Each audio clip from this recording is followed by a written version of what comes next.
This is Ryan Roxie from the Alice Cooper Band, Casablanca, Roxie 77, and possibly your band. Go check out infernodays.com.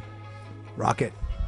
We just had a really entertaining show in Barcelona. I mean, when I say entertaining, the crowd was amazing tonight. So that's why they entertained us.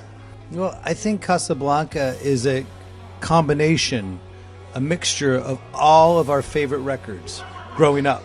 So obviously some of those records are 70s, some of those records are 80s, and some of those records, to be honest with you, are 90s.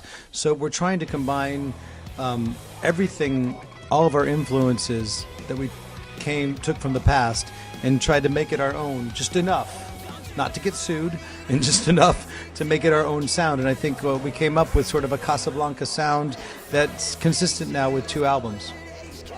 It's a very, very simple recipe. Very simple recipe for rock and roll. Anybody that wants to know the recipe, here's the secret.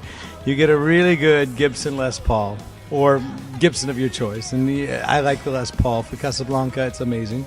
Casablanca uses Gibson guitars and Marshall amps. You just plug it into a Marshall, and with as little stuff in between as possible. I do like some delays, and I like some chorus units, for using all that stuff. I do use some delays and that kind of stuff, but for the most part, it's chord straight into the amplifier and just crank it up. I think anytime you write music, the best thing to do is to separate all the theory and everything that you've learned, the scales and the sort of knowing how to read music. All that stuff should be set aside. You need to know that to play in a band and be a working musician. But when you write songs, you should let the creative part take over.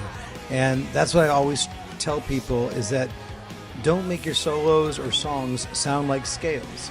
Make them sound like stories that, make your solos sound like stories that ultimately complement the song. Well, it's a very, very lucky to be there, and right place, right time. The opportunity came up again. My kids were old enough to appreciate what Dad likes to do, and I watched them grow up. I was very lucky to be able to watch them grow up during that hiatus of the time I wasn't with Alice. And to be honest with you, working for Alice Cooper is every day I'm thankful that I get to play not just songs that I wrote with him, but songs that so many other great musicians have been a part of. And it's not just challenging, it's gratifying to play those riffs night after night and see the reaction on people's faces. It's getting actually a larger generational crowd now too, because now I'm seeing 3 generations at the shows. I'm seeing grandparents, like they're not that old, but they know Alice from the 70s. Their kids, and now their kids are coming to the show. So it's 3 generations of fans. It's really cool. Yes. Well, when we do the Gibson clinics, it's totally unlike a show, because at a show, people mostly want to hear the songs. It's fun to talk at a show. It's entertaining and it's brief.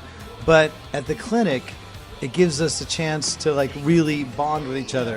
I get to bond with the audience that comes to see us at the show later. So, and they ask such interesting questions. And the more interesting the questions are at the Gibson clinics, the longer the clinic lasts. For instance, today's clinic was only going to last an hour because of the language barrier, and I was, speaking quite slow and just getting the main points. But then the questions just started coming in, so our clinic turned into over 2 hours. It was fun, though. I'm very happy that you guys are carrying the torch of rock and roll and passing it on to another generation. Thank you for that, because you guys are the ones out there that support bands like the ones I'm in, and have always supported me with my career, and other bands that are in the same position as me. And if it wasn't for you, we wouldn't have jobs. And that's why we thank you so much for supporting it and doing it yourself. So if you'd like to come and chat personally, go on to ryanroxie.com. It's got all the links there that you need to know. And I'm more than willing. You ask a straight question, I'll give you a straight answer. Be cool. Good evening, everyone.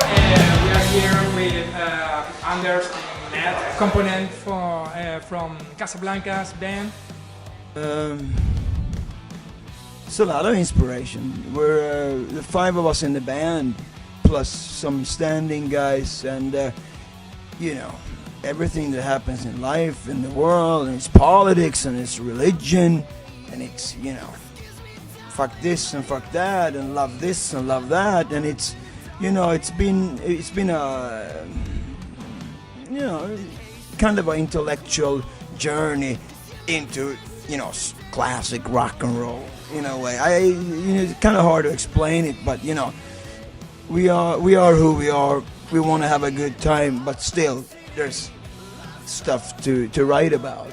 And on the other hand, for this album, we didn't have any budget at all. We didn't have any money left, and we had no dreams left, because all the dreams that was in the first album, that was what we wanted to do at the time. We wanted to do an album like Kiss Dynasty, Kiss Unmasked, Stars, Angel, Blue Oyster Cult, Cheap Trick, April Wine, those big transatlantic bands, Rush. We wanted to do an album like that, and we did.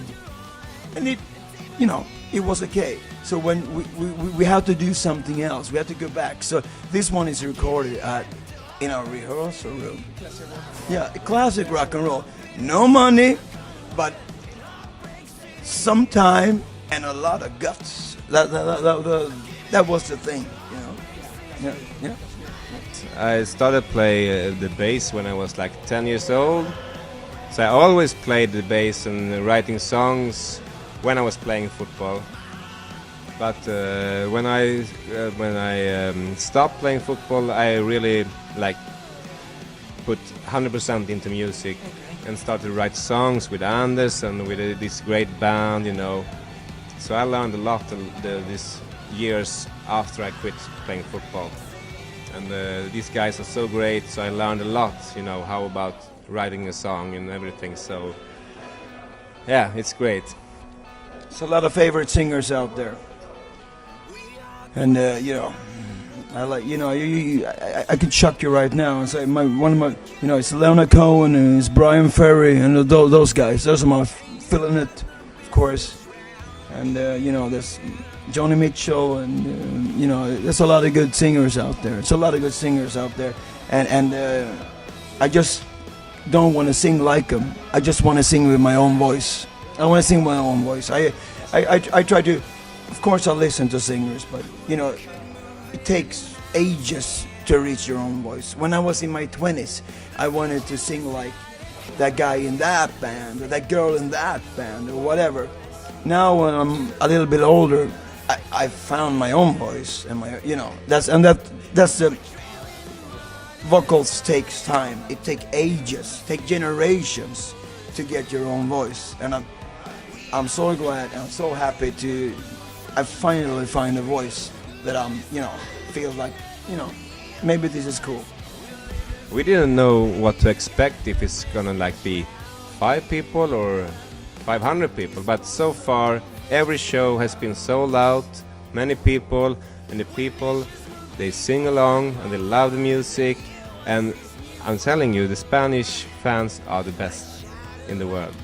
We never want to go back to Sweden. We want to stay here. We want to stay in Spain till we die. Okay. Spain is the best. It's been so great. We have done 5 shows and we have 5 to go. And I think it's going to be even better, the last 5 shows. So it's bueno. I would say like this: we don't ever want to go back to Sweden. We love Spain. Barcelona, Monday night. Coming out on a Monday night like this to watch a band that we're okay. That is great. Why should we go home?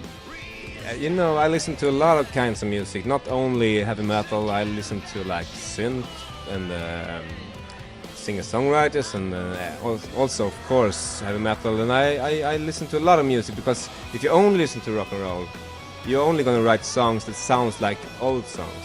So you need new influences in writing. So I like, Pet Shop Boys, I like Manowar, I like Bob Dylan or whatever, So I have a broad, many influences. Yeah, I think it's good for your songwriting. If you only listen to Accept, you're only going to write songs that sounds like Accept, So you need a lot of influences. So I listen to a lot of different kinds of music.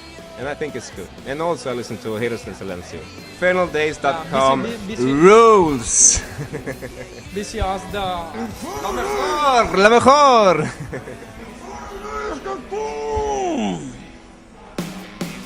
Infernal Days!